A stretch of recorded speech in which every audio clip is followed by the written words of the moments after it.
Okay, hey you guys, today I'm going to, of course, again, do what I said I was going to do. I'm on a fucking roll.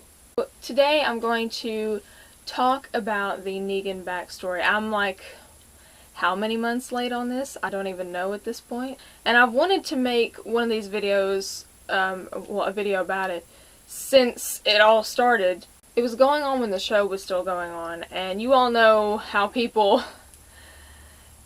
get triggered over my thing for Negan anyway, so I always try to avoid the triggered bitches in my comments 24/7 over Negan. That's exactly what they are too. They're triggered bitches. It's true. That's exactly what you are. If you're in my comments all the time hating on Negan, you're a triggered bitch. And I ain't got time for you. I'm sure that there will at least be a few of them that watch this because they just can't help it. Like, they just have to, like, see Negan all the time. They have to talk about him all the time. Isn't that weird how, like, they claim to hate him so much and yet they can't seem to keep his name out of their mouth? Weird. I'm going to talk about the backstory. Like I said, I've wanted to for a long time. I'm going to try not to, like, talk for too long and, like, make this a big, long thing because I just don't want to do that. I want to try to make it as concise as I can. There are, however, a couple of things that I want to kind of pinpoint on more and talk about more. There's currently 12 parts out of the backstory at the moment. It is still coming out. It's not finished yet. And so we're going to talk up into the most current one. I do want to continue doing videos on the backstory. I just don't know how exactly I'm going to format it yet because I feel like doing a video for every single part would get kind of ridiculous because they're only like, what, 2-3 pages at the most, and like most of the time nothing that crazy happens. But I don't know, let me know in the comments how you want me to do the future videos on this, how you want me to go about that, because I honestly don't know. I thought that maybe a video for everyone would just be a little bit much, but, you know, let me know what you think. We're just gonna start from the beginning, where all stories start. We're gonna start from the beginning. So, the backstory begins with Negan around a campfire, wrapping a baseball bat in barbed wire, which of course is Lucille. That's the first thing we ever see of the backstory, is that, and it's a pretty badass looking panel, honestly. So you kind of are getting a glimpse of him becoming Negan, because I think there's a difference between, like, pre-apocalypse Negan and, like, Negan, you know what I mean? Like, Negan, and I think that panel alone is kind of him finally going over to the dark side and becoming Negan. It's interesting that they picked that to be the first thing we see in the whole thing. Fitting. And then you kind of go into Negan playing ping pong with kids from school. The school that he works at, he was playing ping pong with some of the kids. And he gets a little foul-mouthed, says some shit that maybe he shouldn't have said. I mean, Negan's always saying shit that he shouldn't say. It's like offended these kids. Well, one of the kids, he's really hurt his feelings, I think. They all go running off. And then, this is what I want to talk about, you all. Because then Lucille enters. And I want to talk, you all, I want to talk about Lucille. Listen, I'm really gonna try not to cry over this. I will say, before I even, like, get into that stuff, I do wish that we would have been given more time with Negan and Lucille before we find out that she's sick. Really wish that we could have gotten more with just the two of them, like, seen more of their life, you know, and kind of how they are every day together before she gets sick, because, you know, it goes straight from their little conversation to the garage, you know, cut to her fainting, and then him, you know, telling people to call 911. We end up at the hospital. And a doctor says, you know, there's no easy way to say this, I've got bad news. And then they're both crying, and I'm like, what the fuck? Like, you know, because as we read the backstory, we're finding out, you know, as we read what's going on. So I'm thinking, like, what the fuck is it that they're both this upset? Like, please don't tell me that she's dying. Of course she is. And it isn't until, so we see all these different panels of kind of Negan, dealing with it. You know, we see him beating the shit out of a punching bag, him yelling at the kids, you know, at school. He's a teacher, a gym teacher. So we see him yelling at the kids, we see him helping Lucille in the house, and then, oh bitch, now I was really rooting for Negan to not be an asshole. I was like, I know he's not gonna do what I think he might do. Because the next panel we see, he is on top of another woman. He still continued to have this affair, even after finding out that Lucille was sick. I know that people deal with grief in a lot of different ways, and maybe it was just another way for him to try to cope, but at the same time, it doesn't excuse it. You know, just because he's hurting, just because he's upset, doesn't mean that it gives him the right to go sleep with another woman while he's married to Lucille. And while she's sick with cancer, like she's fucking dying from cancer, and he's out here sleeping with another woman. This is one of those things that really made me kind of hate him for a little bit while reading this backstory. I was just like, are you kidding me? Like, really? Is just through like the small amount of time that we have with Lucille in this backstory, I have already become attached to her. She's already like a favorite character of mine now. For the rest of forever, Lucille is going to be a favorite character of mine. I love her so much. I really admire Lucille. Just dragging his ass back in the door after being with this woman, and he goes back to Lucille, you know, and he wakes her up, and, you know, she says, oh, it's not a big deal, you know, I'd be sick in an hour anyway, and it's just like, wow. You know, and she, like, smiles almost while she says it, like, oh, it's no big deal, and it's like, Lucille, it is. He should have been here taking care of you. It is a big deal. Tear his ass up, please. Like, please smack him upside the head for me, because I can't do it. Please do it. He deserves to get smacked, son, for what he did. He deserves to get fucking hit upside the head for that shit. But he tells her that he broke it off, and Lucille does not do what I thought she was going to do. Like I said, I love her. She doesn't do what I think she's going to do. I think she's going to throw his ass out on the curb and tell him to never come back again. We're getting a divorce, and I'm going to spend what little time I have left with me, myself, and I. Go away. You know, that's what I was hoping. Anyway, I was like, Negan, like, you deserve this. What she says is, why now? After this, would you break it off? Like, why now? Because now I'm sick. And, you know, he says, I don't want it anymore. I don't need it anymore. I just want to be with you. Which, Negan... So she says, you know, well, you're not going to have that for much longer. Which you know, because, and, you know, she says, why would you pick the sick one? Saying that, I've had people in my life, family and people like that, die from cancer. A person that you love so much just deteriorate. That's basically what happens. You know, they just deteriorate away right in front of your eyes, and it's the hardest thing in the world to do. It really is. I know how that feels, and I know it's not easy, but at the same time, you know, that doesn't excuse things that you do. I'm tearing up. I can feel it. I think that Negan really hurt her. You know, she didn't really show it. God, whatever. If I cry, I cry. It's upsetting to talk about. I think that he really hurt her, even though she didn't really show it. And I really admire Lucille for not showing that, because, you know, this woman, she's already got, you know, she's already in the worst position in the world. You know, she's been told she's dying of cancer. Like, how much worse can it get, you know? But she never... I'm getting really upset.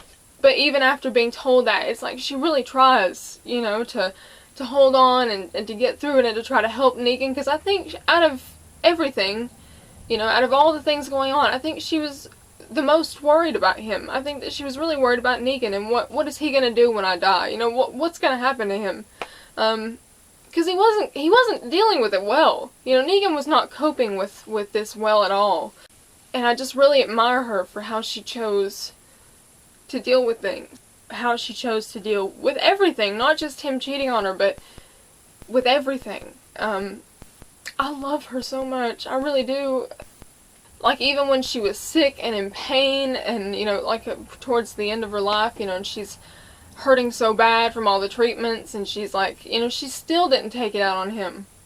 And it's just like, I love her, you all. I do. I really love her so much. I'm not done being upset, I'm sure, because we haven't even gotten to the part where she dies yet. Then, you know, we see different flashes of them as she's getting worse. You know, we see him taking her out and, you know, joking about getting ice cream, and then we see him sitting in a park, and Negan crying, and she's got a head wrap on, so she's lost her hair at that point, and then, you know, that leads into her in the hospital, kind of on the last bit.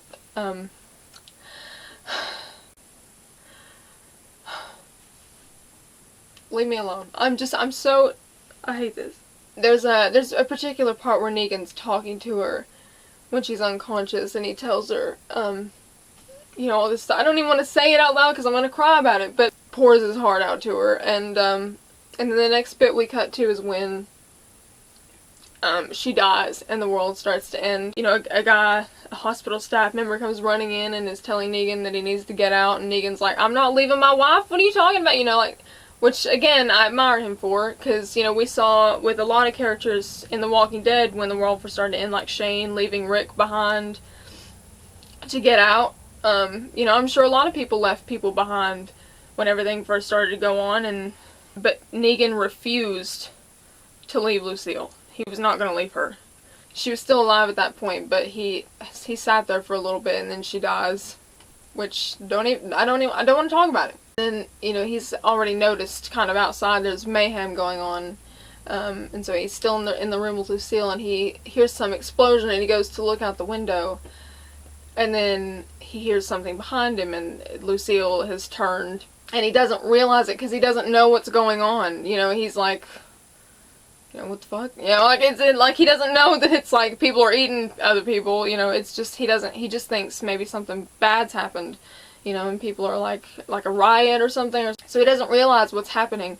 And so when she comes back, and, you know, she's trying to eat him, and she looks like all zombified and stuff, and he's like putting his hand on her pulse point because he's like, I thought you were dead, and he's like, you know, trying to find out, and then she's trying to eat him, and there's a part on one of those panels when he's about to leave the room because he can't, he gets that this is not Lucille anymore, and so he's gonna leave because it's getting worse outside, and, you know, Lucille's died, and whatever this is not Lucille. And so he gets up to leave, and he kisses her on the forehead, like, shut up. I hate it. I hate it so much. Leave me alone. He kisses her on the forehead and he leaves, and he runs into this kid outside who's got some problems. There's 2 walkers trying to eat him. Negan bashes their brains in with a fire hydrant. After he does so, so he saves a kid's life that's about to be eaten. I just want to pinpoint that. He saved a kid's life. Sits down, and he's like covered in all this blood, and he's completely shell-shocked, and all he can say was, I just murdered 2 people. You know, I'm a murderer, and he's so, like, he's clearly not okay with this. Like, he doesn't even know what to do. Like, he's completely shell-shocked, he's shaking, he's like, why, I just killed 2 people. Those 2 leave the hospital, they're trying to come up with a plan. The kid wants to go back home, Negan doesn't know where the fuck he's gonna go. And then, as they're in the parking garage, the kid gets eaten. And Negan's just like, well, fuck, you know, my god, this is great. What I'm going to talk about where this all starts to happen after the world ends. I think this is kind of what starts to form Negan's detachment from humanity. It's like he doesn't even want to be a part of it, or like get attached to people or anything because of all this that happens afterward. He goes out and he's on his own. The entire time Negan is alone. He's not, you know, on this journey anyway up until he meets, we'll get to that point, but he meets a certain group of people. Negan traveled on his own, took care of himself. He ran into a couple of different groups. Like, he runs into a group of guys. They give him a hard time at first, but then they all end up sitting around a campfire.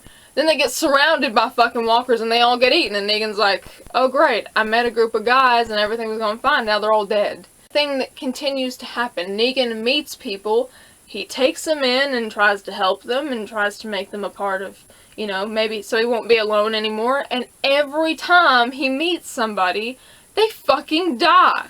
Like, every single time. He meets a husband and wife, like, bada bing, bada boom. Husband dies, then the wife dies, and Negan's like, I'm alone again. And then he meets, like, he keeps meeting more and more people and tries to help them, and every time he tries, they fucking die. He goes off on this one girl that, you know, she, like, I think it was her and her brother and her dad.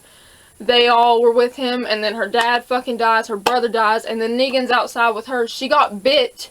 She didn't realize it, but she gets bit, and she's sitting outside, and she tells him that, and then he just goes off. Says, I think, it kind of, you know, ties into the whole thing of him just giving up on people. He's just fucking done with people. He's tired of taking them in, trying to take care of them, getting attached to them, because they all fucking die. He doesn't want it anymore. So, like, as soon as this girl tells him that, he just goes off. He's like, you all fucking die. I'm so sick of this shit. You know, like, I'm not doing this anymore. You know, and then he says something to the girl, like, you know, so just go ahead and die.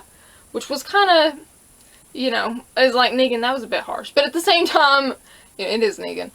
But it kind of goes to show, I think that's exactly why he has become so detached from people, doesn't want to get attached to people, doesn't want to help them, doesn't like nothing like that. Which obviously at the compound, he does help people, he takes people in, but he has a sustainable place now. He's not traveling around on his own, you know, trying to do this. He's got a place, which I guess he realized he needs stability if he's gonna, like, have a lot of people around and to build a group.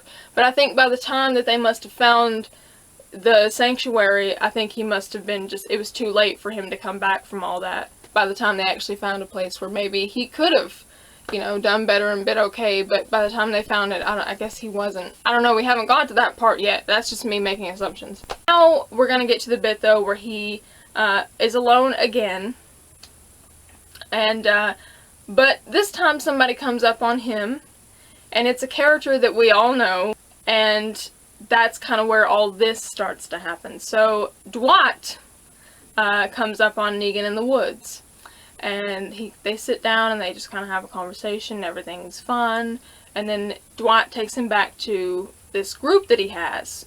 Sherry's there and a bunch of other people. They did this whole thing differently in the show, at least for kind of how Dwight gets his face burnt, how all that stuff kind of goes, because that's not what happens in the comics. But we see firsthand in the backstory that Sherry, of course, who was one of Negan's wives, in the comics she was never forced into anything. She agreed to all that shit willingly. And we see firsthand by the backstory, you know, Negan gets introduced to the group and says, don't even tell me their names. I don't want to get to know them. If they live more than a few days, then maybe I will. You know, and that kind of, again, shows you that he doesn't want to get attached to nobody. And then they end up at a motel, I think it was. Sherry ends up, like, coming into, you know, Negan is shaving his beard off. And she happens to hang in the doorway and starts going on about, oh, there's something about motels, but, and it's like,